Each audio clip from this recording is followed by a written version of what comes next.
Hey everyone, welcome to this explainer. Today, we're diving into a solar startup that literally has everyone in the renewable sector buzzing, T1 Energy. On one side of the coin, you've got these incredibly ambitious press release headlines promising a total revolution in American solar manufacturing, with massive, state-of-the-art facilities. But on the flip side, well, there's a gritty, highly leveraged financial reality that tells a much more complicated story of cash burn and market pressure. So let's peel back the layers and find out what's really going on beneath the surface of this fascinating company.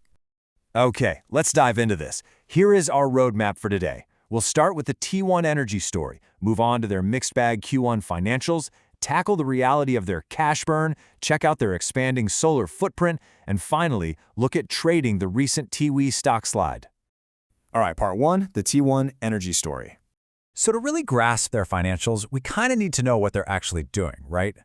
Basically, T1 Energy is an energy solutions provider. Their whole mission is building this massive, integrated U.S. supply chain for solar and batteries. And hey, if the ticker TE doesn't ring a bell, you might actually remember them by their old name, Freyr. They went through a huge rebrand after a major transaction late last year. Right now, they run a big module facility called G1 Dallas, and they're sprinting, and I mean sprinting, to build a gigantic new solar cell plant known as G2 Austin. And their ambition? It's absolutely off the charts. Listen to what CEO Dan Barcelo said during their Q1 earnings. He wants to establish T1 as an integrated, homegrown U.S. solar and storage powerhouse supporting domestic energy and hyperscaler development. That's the ultimate dream they're selling here, a 100% American-made solar supply chain. And with hyperscalers, those massive data centers powering our AI and cloud apps, just gobbling up electricity, it's a super compelling pitch. But as we know, a grand vision and the actual math don't always match up perfectly. Which brings us to Section 2, Q1 Financials. Definitely a mixed bag. When you peek under the hood of their Q1 2026 numbers, you immediately see why I called this a story of two faces. On the bright side, they hit a record-adjusted EBITDA of $9.1 million, plus a net income from continuing ops of $3.9 million. That's mainly thanks to beating production targets in Dallas and locking in some fixed-margin contracts. But flip the coin, and you've got an overall total net loss of $21.4 million. Add to that some pretty thin gross margins sitting around 16.4%, and it becomes clear they're spending a whole lot just to keep the lights on compared to what's actually coming in the door. And this brilliantly illustrates one of their toughest immediate hurdles. Let's look at the revenue shift. Back in Q4 of 2025, they pulled in a really solid $358.6 million. Fast forward to Q1 2026, just $177.6 million. That is a steep 50.5% plunge quarter over quarter. I mean, that's the kind of drop that definitely makes you do a double take. So what exactly happened there? Well, Chief Operating Officer Jamie Gawley explained on the earnings call that customers essentially hoarded module inventory right before the new Foreign Entity of Concern, or FEOC, rules kicked in on January 1st. Because all those clients were sitting on huge stockpiles, the demand in Q1 just tanked. Management is chalking this up to a temporary speed bump, though. They're actually forecasting a major bounce back in module shipments for the second half of 2026. But knowing the revenue is temporarily squeezed, we really have to ask how they're funding everything. Let's dig into that in Section 3, the cash burn reality.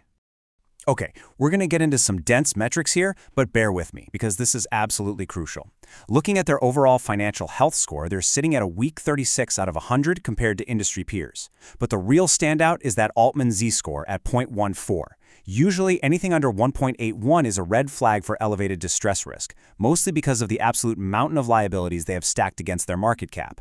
It's not totally dire, though. Their current ratio is 1.25, meaning they do have enough near-term liquidity to pay the immediate bills, and a Piotrowski F-score of 6 out of 9 points to somewhat stable, neutral underlying fundamentals. Still, that Z-score, that is a flashing yellow light for sure.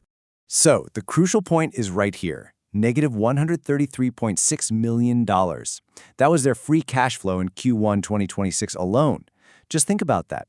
Over $130 million walking out the door in just 90 days. Building state-of-the-art solar infrastructure takes serious capital. And boy, does this number make that reality hit home. When we check the balance sheet, the strain of this massive build-out is super obvious.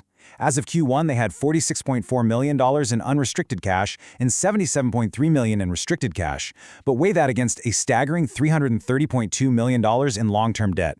And with Q1 capital expenditures burning through another $60.7 million, you can see exactly how fast that cash buffer is shrinking. They are heavily leveraged and leaning really hard on their working capital just to keep the bulldozers moving. Moving on to Section 4, expanding the solar footprint. So where is all that money actually going? Almost all of it hinges on G2_Austin, their flagship 2.1 gigawatt solar cell factory. This is literally a race against the clock and the bank account. Concrete work kicked off in April 2026. By May, they were targeting the first structural steel. Meanwhile, in Q2, they're desperately hunting for a comprehensive financing package. Because if everything goes perfectly according to plan, they want initial cell production rolling by Q4 of 2026. It's an incredibly aggressive timeline with pretty much zero room for hiccups. And to hit that timeline, they have to bridge a massive funding gap. In April 2026, they did manage to raise $174.7 million through convertible senior notes. But, and it's a big but, they still need roughly $225 million more just to finish Phase 1 in Austin. Securing that debt package in Q2 isn't just a goal, it is their absolute top priority. Now, despite the cash crunch, management is staying super optimistic. Why? Well, first, G1_Dallas is still on track to produce between 3.1 and 4.2 gigawatts in 2026, showing they can actually execute on operations. Even better, they say customer demand is already indicating it'll eat up more than 100% of their capacity across both Dallas and Austin for 2027 and 2028. Throw in some potential upside from government tariffs on foreign competitors, and you can see why they're still pushing so hard. Let's move to Section 5 and see how this builds into trading the TE stock slide. We've seen the grand plans, and we've seen the precarious cash-burning balance sheet. So what does this all mean for the market? How are traders actually reacting to this wild financial tug-of-war in real time?